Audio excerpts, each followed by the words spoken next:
The Caribbean Regional Fisheries Mechanism is a CARICOM organization. It's an intergovernmental organization made up of the CARICOM member states.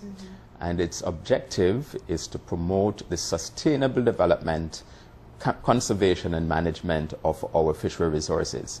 The objective is to ensure that we optimize the benefits of these very, very important natural assets to our sustainable development, to the development of our economies. And the idea of a common fisheries policy, how long has this been in the works? The common fisheries policy has been in the making for some time. But before I answer that specific question, if you permit me, I'd just like to establish a little context. Okay. Because it's very important to understand the context and, to fully appreciate the importance of the common fisheries policy. So I'll come back to that question if you don't mind. Now, the CARICOM countries face very difficult economic situations. We have very high unemployment. We face challenges for food security. We have serious persistent poverty all across the region. We have substandard living conditions for so many of our people. And so the natural resources, the natural assets that we have in our waters around us, in our terrestrial environment are very, very important for our economic development. So I wanted to say this because it's very important when we're discussing issues of the common fisheries policy and fisheries. We need to understand it within the context of the challenges that we face for economic development.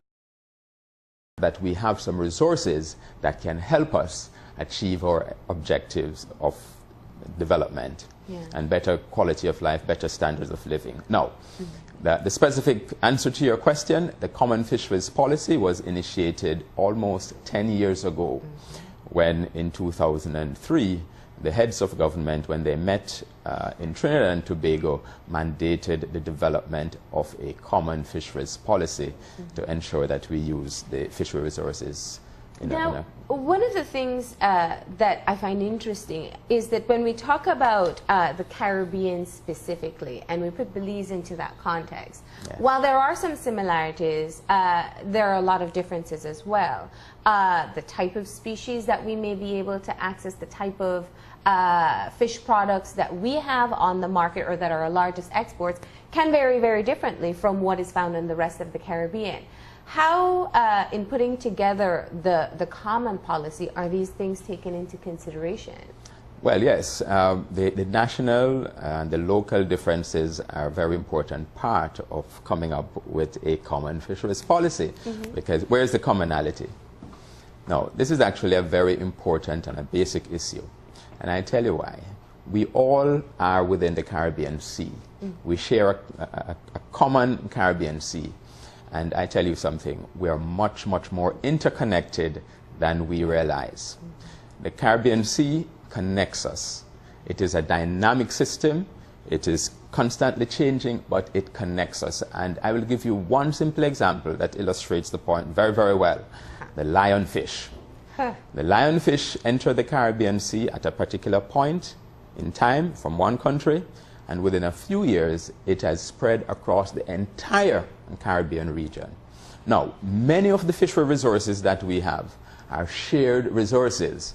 They are not confined to the national waters of Belize or Jamaica or Trinidad and Tobago.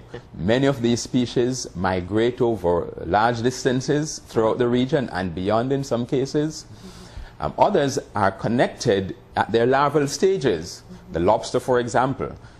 In fact, just recently we had a presentation from a professor from Old Dominion University that explained the connectivity of the spiny lobster across the Caribbean region. And it is amazing because we tend to see this as our resources. Yes. But the truth is we are dealing with a shared resources that we are all utilizing. And the important thing is this: if we are going to get the optimum long-term sustainable benefits from these resources, we have to come together, we have to work together, and we have to conduct the research that is required together. We have to develop the conservation and the management measures together, and we have to take joint actions to ensure the preservation of these resources and ensure that they make optimum contribution to economic development. That's only justification only from a biological and an ecological perspective. I mean, there are other grounds on which we can justify the need for the common fisheries policy. Now, one of the things that is interesting to me is that we see a lot of ideas and calls for action coming out of the heads of government meeting. What made this one actually take root and actually find its way around the Caribbean and get buy-in? Yes, well, William, things at the regional level work slowly, unfortunately. At the national level, there are many challenges and things are slow also. When it comes to the regional level, with 17 countries, trying to hammer out these common positions, common policies, it's magnified. Nevertheless, I think we recognize that our long-term future, if we're going to prosper in this world, if we're going to achieve the standards of living that we see in other parts of the world, if we're going to have vibrant economic growth and development, we realize that we have to work together. There's no way around it. And all economists tell us that we have to do so. Now, with respect to fisheries, we have a long history of collaboration and we recognize that we need to work together. Now, we have the CRFM as a regional mechanism that is coordinating the actions of member states to achieve these common objectives. So that may be one of the reasons why with respect to fisheries, we have been able to make a little more progress. But we have been working together very closely, not only with the member states, but with stakeholders also, the fishermen. They are involved, they are engaged with us, they participate in our regional meetings, and we take on board their contribution. The challenges in the fisheries sector are numerous, and people recognize them, people understand them.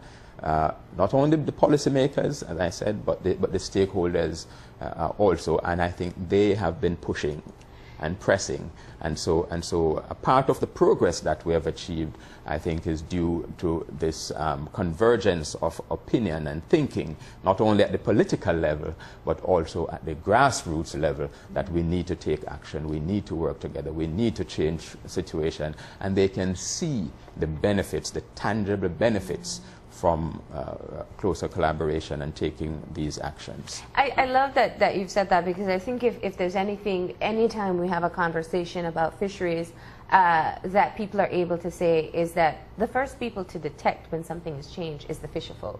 They know when a species is less than they are usually able to get in a particular season, or have moved to a new location, or if there are other changes that take place. We're more cognizant of what's taking place, of course, within our own country. But what are some of the common challenges that we're finding throughout the Caribbean that are priority areas in terms of coming up with a common policy? Yes, there are numerous challenges. The fish stocks are dynamic. They're always changing. The fisheries and the marine ecosystem is extremely complex. We have challenges dealing with things on land. We were just talking about citrus, for example. That's land. We see the trees, we know where they are, we can count them, we can measure them, we can easily assess what is going on. In the sea, it's much more difficult, much more challenging.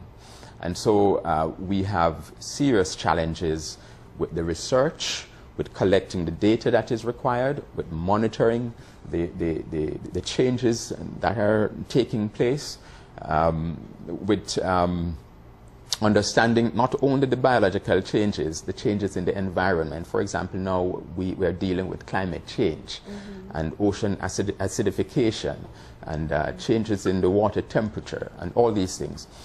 We need to understand all these things. So the challenges of understanding the knowledge of the system and the changes that are taking place in the system is extremely important.